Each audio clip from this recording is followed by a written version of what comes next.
heavens are telling the glory of God, and the firmament proclaims his handiwork. Day to day it pours forth speech, and night to night declares knowledge. There is no speech, nor are there words. Their voice is not heard. Yet their voice goes out through all the earth, and their words to the end of the world.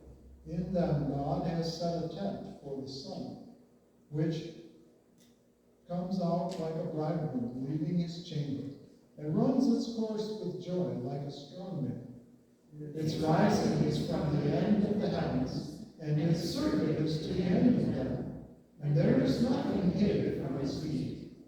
The law of the Lord is perfect, reviving the soul. The testimony of the Lord is sure, making the wise simple. The precepts of the Lord are right, rejoicing the heart. The commandments of the Lord is pure, enlightening the eyes.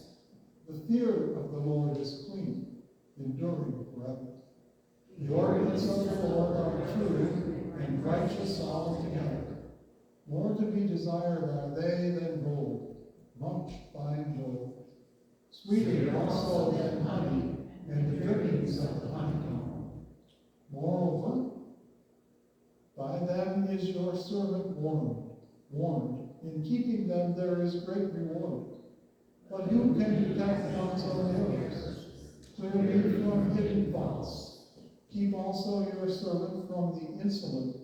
Let them not have dominion over me. Then I shall be blameless and innocent of great transgression. Let the words of my mouth and the meditation of my heart be acceptable to you, O Lord, my rock and my redeemer. Today's Old Testament reading comes from the book of Proverbs, chapter 1, verses 20 through 33. Wisdom cries out in the street. In the squares, she raises her voice. At the busiest corner, she cries out.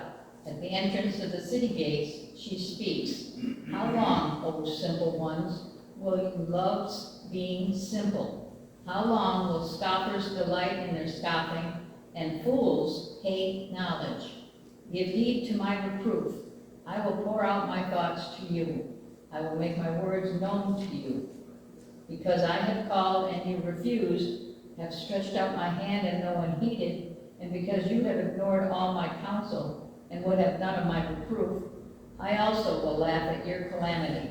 I will mock when panic strikes you, when panic strikes you like a storm, and your calamity comes like a whirlwind, when distress and anguish come upon you. Then they will call upon me, but I will not answer. They will seek me diligently, but will not find me. Because they hated knowledge and did not choose the fear of the Lord, would have none of my counsel, and despised all my reproof, therefore they shall eat the fruit of their way and be sated with their own devices. For waywardness kills the simple, and the complacency of fools destroys them. And those who listen to me will be secure and will live at ease without dread of disaster. Now, today's epistle comes from the book of James, chapter 3, verses 1 through 12. Not many of you should become teachers, my brothers and sisters, for you know that we who teach will be judged with greater strictness. For all of us make many mistakes. Anyone who makes no mistakes in speaking is perfect, able to keep the whole body in check with a bridle. If we put bits into the mouths of horses to make them obey us, we guide their whole bodies. Or look at ships. Though they are so large that it takes strong winds to drive them, yet they are guided by a very small rudder, wherever the will of the pilot directs. So also the tongue is a small member, yet it boasts of great exploits. How great a forest is set ablaze by a small fire. And the tongue is a fire. The tongue is placed among our members as a world of iniquity. It stains the whole body, sets on fire the cycle of nature, and is itself set on fire by hell.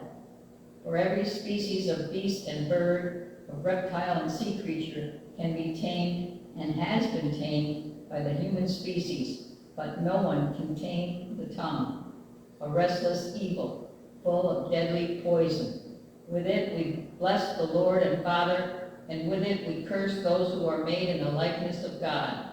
From the same mouth come blessing and cursing.